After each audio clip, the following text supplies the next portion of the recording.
তো ঘটনা হচ্ছে ললিতার আমার সাথে ভিডিও করবি না আর সে এত এত দামি দামি সেলিব্রিটি ব্যান্ড পোলাপান গুলো থাকতে তোদের মতো প্রোফাইল টিকটকার গুলো কেন যায় ট্রেন্ডিং কাপাত আসে বিষয়গুলো বুঝি না।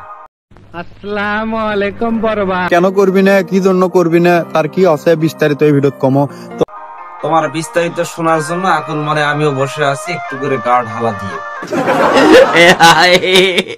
এরকম একটা ভিডিও এরর পেজে দেখলাম, একটু নেগেটিভ টাইপের ভিডিও আছে। নেগেটিভ টাইপের ভিডিও করলে অবশ্যই নেগেটিভ ভাবে সব পেজে এবং সে পোস্টেও দেখা যায়। সময়ের আলোচনা বিভাজিত। এতদিন ছিল মামুন ভার্সেস লায়লা, এখন দেখতেছি ললিতা। আর কি কত নাটক দেখবো ভাই, সব নাটক দেখার জন্য বাঙালি দেশের জন্ম হয়েছে আমার। পুরো দেবো দুটো দানা, তখন বুঝতে পারবেন মারা। তা সেটা রুহি ফোন দিয়ে বললাম যে রুহি মানে ললিতা। তুমি বলো আর যাই করো, তোমার কথাটা সে কান দিবে কেন?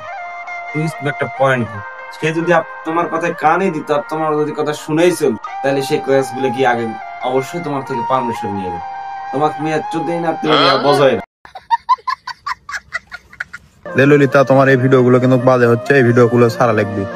শুধু কথায় না কাজে একটু করে দেখে নেই, ছোট্ট করে ভিডিও। সে কি আর এমন কাজ করে যায় একটু করে লাড়া দিছে পাবলিককে মজা দেওয়ার জন্য। আই মিন একটু করে তার দিকে একটু নজর দিতে হবে, সে নজরের দৃষ্টিটা সে দেখে নিয়েছে। খারাপ কি আর খারাপ দিক নাই, এসব তেমন খারাপের মধ্যে দিয়ে পড়ে না। তোরা টিকটক আর তোকে দ্বারা এটা সব বডি শেপ করা একদম সিম্পল, সেটা আমাদের জন্য হলে ন্যাচারালি মারা যেত। আমি কি কাউকে গালি দিয়েছি? হ্যাঁ তুমি বলার কি আমার লাইফ আমি দাবারে তাই করি, তোমার কি? কথা কিন্তু একদম বাস্তব বলেছে, আমি আমার লাইফ যা ইচ্ছা তাই করি, তুমি কি পোলামি তো তোমার কোনো দাম নাই ভাই। তুমি লাড়াচাড়া দিয়ে আমাকে বলতেছে হ্যাঁ তুমি কোন ভিডিওর কথা বলো, এই ভিডিও তো কিছুই দেখা যাচ্ছে না, হ্যান ত্যান দেখা যাচ্ছে না, তো সেটা তার প্রবলেম বা দেখা গেল তার প্রবলেম। তার অডিয়েন্স, তার ফলোয়ার তাকে নিয়ে লাড়াচাড়া দিবে। এখানে তোমাকে নিয়ে লাড়াচাড়া দিয়ে ভিডিও করে তোমার সাথের মানুষকে এইভাবে নোংরামিটা করা উচিত তোমারও হয়। সে নতুন করে আর্টিস্ট এবং সিঙ্গার হতে আসছে, মিউজিক ভিডিওর তালে তালে। কি বোঝা যায় এটা? কিছু না বুঝে বোকার মতো প্রশ্ন করো না। আমি বলুম না, আমার শরম করে। আমি ব্যতীত আরো অনেকের সাথে ভিডিও করুক, তার নাচের প্রোগ্রাম করুক, নাচের প্রোগ্রাম করে বডি শেপ করবে, যা ইচ্ছা তাই হোক। তুমি জ্ঞান না দিলে সে খুশি হয়। আমার কোনো তাতে আপত্তি নাই, আপত্তি থাকেও কোনো লাভ নাই ভাই, কারণ সে তোমার লারেন চরিত্র নিয়ে আসো একবারে খারাপ, সেই জিনিসটা সাজে না।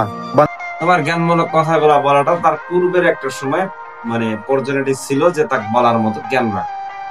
বর্তমানে কার্যকলাপ শুরু করার পর এই সমস্ত বয়ান দিয়ে কোনো লাভ আসে তাই বলার জন্য অনেক ধন্যবাদ। তারপরে ললির কাম দেখতেই পারলেন, ললি হলে এই সেই ললি যাকে নিয়ে ট্রেন্ডিং কামাচ্ছে বর্তমান সোশ্যাল মিডিয়ার সব প্রতিবন্ধী এবং কিছু কিছু আবলা সাবলা কন্টেন্ট ক্রিয়েটর হচ্ছে। ললিতা তো আমার সাথে অনেকদিন ধরে ভিডিও করে।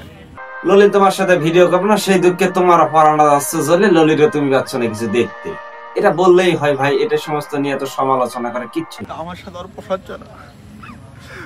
আরে মনারে ছেলেটার কত দুঃখ, পোষাচ্ছে না। ভিডিও করবে আসে ওদের ওলি গলি বাইর করে তোমায় আমেন। এইবার নে বুঝতে পারলাম মাগার তোমার চলতেছিল কেন এতক্ষণ। তোমারও শেষে লারা দেওয়ার স্বভাব ছিল, সেটা পাবলিককে বলা এরকম করে ভিডিও করে ইমোশনালি হওয়ার কোনো কারণ ছিল। ঢাকবের কই ভালো ভুলো পোশাক পরে না, ঢাকবার কই তুমি ঢাকো না, তার মানে কি তোমার তার প্রতি কি তোমার একটা আলাদা কোনো ফিল ছিল বা ফিলিংস? আর দেখাতে এইরকম রিসিভ নাচানাচি করে ঝোঁকাঝুঁকি করে, নাচানাচি করে ঝোঁকাঝুঁকি করে বা খুলে মেলে ফেলে দেবে, তার তোমার কোনো কিচ্ছু যায় আসে না বা আমারও যায় আসে। তোমার দুঃখ কষ্ট স্যাড স্টোরিগুলো দেখে আমারও মনে হলো একটু করে লাড়া দেয়। আর লাড়া দেওয়ার সাথে ললির সাথে ললিতা দুটো অ্যাডজাস্ট হয়ে যাবে, পাবলিকও ভালো মার্কেটে খাবে। এরকম উড়া ধরেন মানে লিঙ্ক ভাইরাল কইরা তোমাকে স্বভাবই হলো একদম কন্টেন্ট ক্রিয়েটর পরিচয়। নিজে তো বাল কিছু ছিড়াই পারবা না, নিজের ইজ্জতটা বিলিয়ে দিয়ে শেষ পর্যন্ত ভাইরাল। এ হলো তোমাকে বাংলাদেশ। কি আর বলবো, বিনোদন মানেই বাংলাদেশ আর বাংলাদেশ মানেই বিনোদন। তো গাইস ভালো থাকবেন, সুস্থ থাকবেন, আবার দেখা পরবর্তী কোনো ভিডিও নেই। ততক্ষণ চ্যানেলটি সাবস্ক্রাইব করে